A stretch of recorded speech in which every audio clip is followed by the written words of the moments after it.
Ayan mga sir, to may bisita ako ngayon na Toyota Innova. Ayan.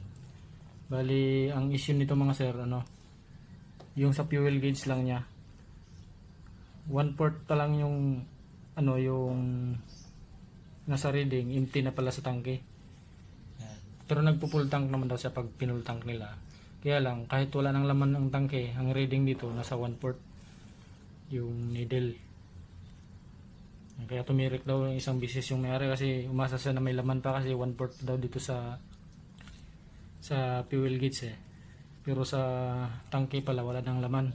Yan. Na-check nila yung floater. Nagpalit din daw sila ng bago. Ganun pa rin daw. Ayaw daw bumaba sa empty kahit ibaba nila yung yung floater. Yan. Kaya dinala nila dito. Subukan natin itong mga sir na i-repair. 2014 daw to model. Gawin natin ito mga sir.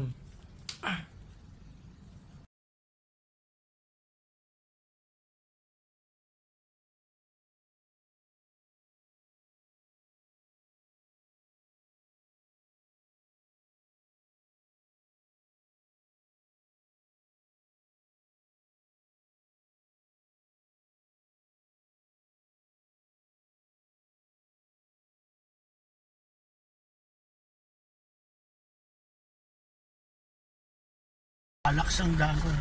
Kasi may mga bagong daanan nila Yan mga sir, ito na yung yung panel gauge ng Toyota Innova na 2014. Yung issue lang dito, yung fuel gauge niya hindi nagre-reading ng tama. Yan. Observe na lang nila ni sir to. Taga Kalamba pala sila ni sir.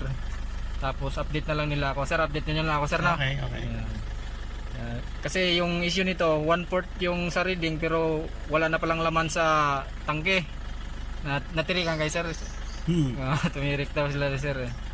Yan, yun lang mga sir. Maraming salamat. Toyota Innova na 1/4 yung reading sa gas pero wala nang laman sa tangke.